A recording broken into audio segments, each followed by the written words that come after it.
আপনাদের ব্রাহ্মণবাড়িয়ায় চরের অঞ্চলে প্রতি বছর অস্ত্র ফস্ত্র কিছুই নাই, দেশীয় দাও কুড়াল টেকা আর বলল এই নিয়ে খোলাখুলি করে 50টা মানুষ হয়।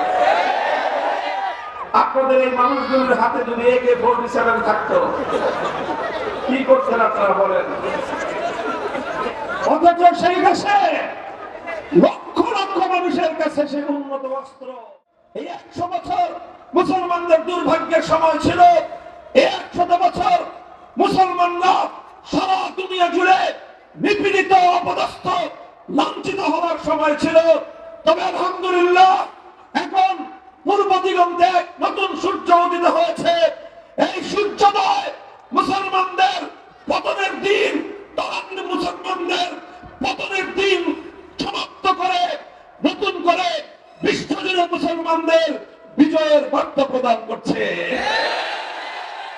ইনশাআল্লাহ মুসলমান এক নতুন সমাজ ব্যবস্থা বিশ্বকে উপহার দেওয়ার জন্য, নতুন বলতে আবার সেই হারানো যুগে ইতিহাসের গৌরবোজ্জ্বল সময়ের সেই সকল ব্যবস্থাপনা নিয়ে আবার উম্মতে মুসলিমা জেগে উঠতে আরম্ভ করেছে। যদি আল্লাহর কোরআন প্রদত্ত এই সকল ব্যবস্থাগুলি সমাজে বাস্তবায়িত হতো, আমি আল্লাহর কসম খেয়ে বলতে পারি আমার সমাজ, আমার দেশের আজকে এই দুর্গতি হতো না। আজ এই যে ঘটনা একটার পর একটা ঘটতেছে, দুঃখ লাগে, পরিতাপ লাগে, চেয়ে চেয়ে দেখা ছাড়া আর অন্তরে রক্তক্ষরণ হওয়া ছাড়া, চোখে অশ্রু দিয়ে বুক ভাসানো ছাড়া আমাদের কোনো উপায় নাই।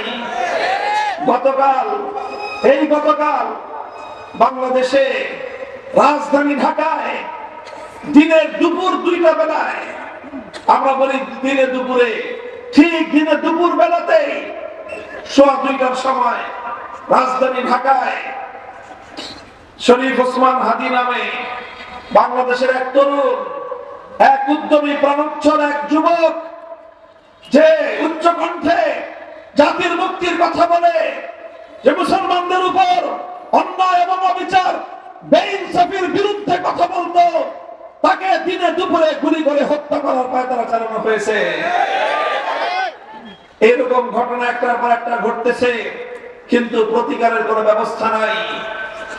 প্রতিকারের ব্যবস্থা নাই।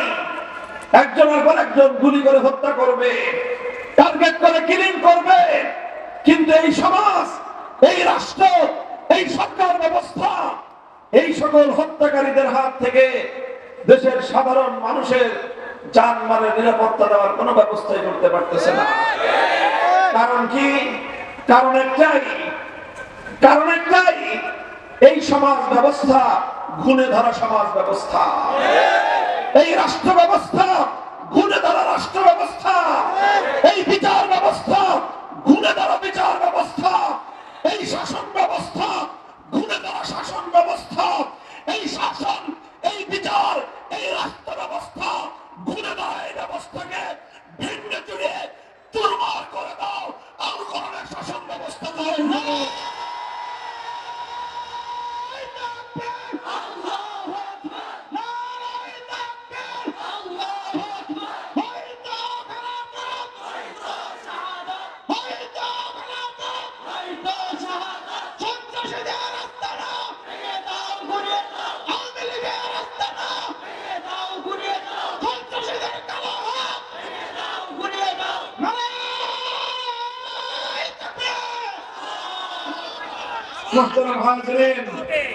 মুহতারাম হাজিরিন, এই যে বিষয়টা আমি বললাম, আমি একটা কথা বড় আক্ষেপ নিয়ে বলি, বড় কষ্ট নিয়ে বলি। আমরা 190 বছর, কত বছর?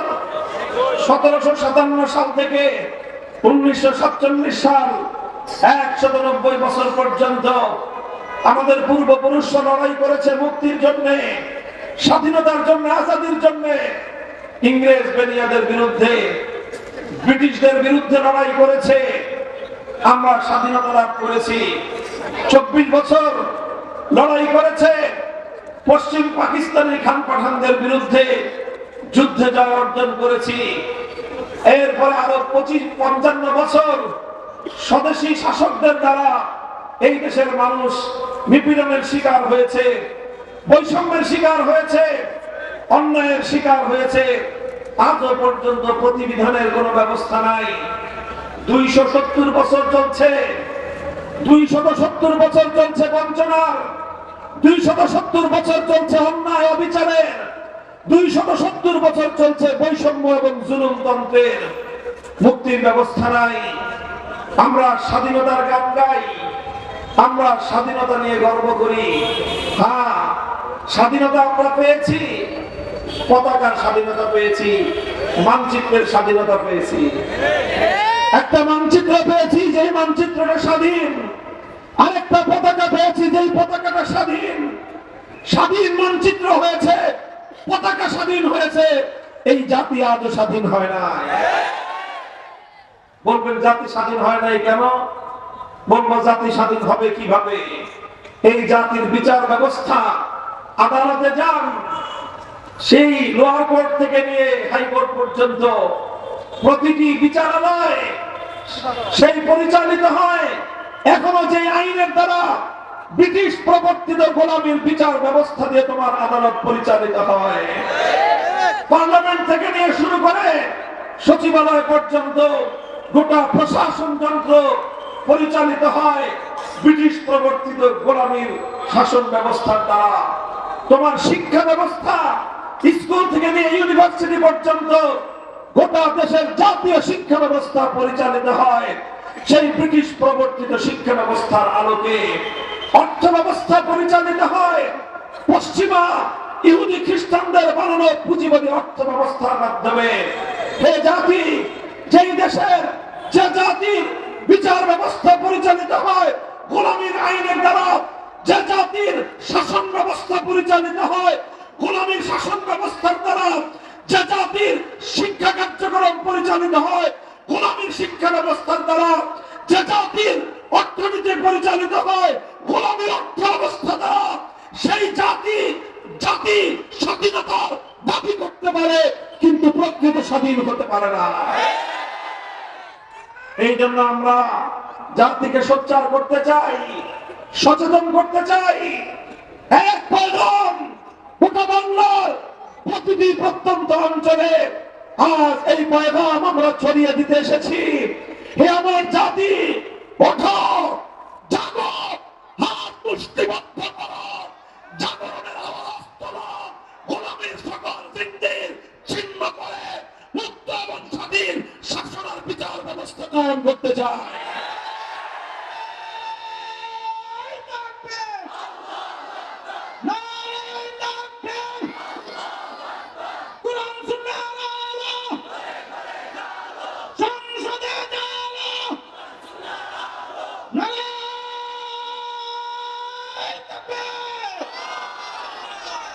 আমাদের দেশে মানুষ খুন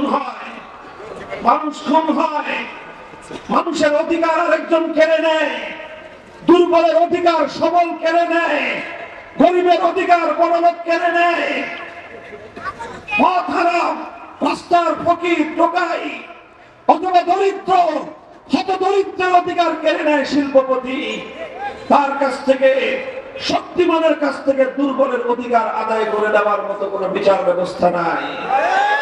মামলা করতে পারবেন? আপনি মামলা করেন, আপনি যদি দুর্বল হয়ে থাকেন সবল আপনাকে হুমকি দিবে, দেখি তুই মামলা কর, তোর কত টাকা আছে, আমার কত টাকা আছে, দেখা হবে। কথা বলেন ঠিক না বেঠিক? এই মামলা, এই বিচার ব্যবস্থা সম্পর্কে জনমানুষে প্রচলিত আছে একটা কথা, সেটা হলো যদি কোনো বাদী আক্রান্ত হয়ে অন্যের দ্বারা ক্ষতিগ্রস্ত হয়ে আদালতের দ্বারস্থ হয় তাহলে সেই মামলা নিষ্পত্তি হয়ে সেই মামলার রায় পাওয়ার জন্য একটা মানুষকে অপেক্ষা করতে হয় 3 পুরুষ পর্যন্ত। কয় পুরুষ? বাপে মামলা করে, ছেলে মামলা লড়ে, কপাল ভালো থাকলে নাতির আমলে গিয়ে মামলার রায় হবে।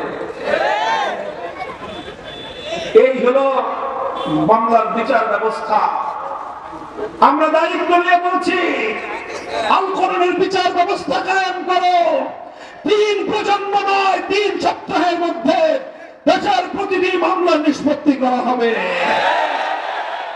এগুলো গান গল্প নয়, এগুলো শুধু গান গল্প নয়, কাল্পনিক কাহিনী নয়। অনেক গল্পের কথা বলছি না। আজ একবিংশ শতাব্দীতে পৃথিবীতে এমন একটা রাষ্ট্র কায়েম আছে, যেই রাষ্ট্রটা মোল্লা মৌলবীরা চালায়, যেই রাষ্ট্রটা মৌলবীরা চালায়, দেওবন্দি উলামায়ে কেরাম সেই রাষ্ট্রটা চালায়। সেই রাষ্ট্রের প্রধান বিচারপতি দেশের একজন শীর্ষ আলেম মোল্লা আব্দুল হাকিম হাক্কানি।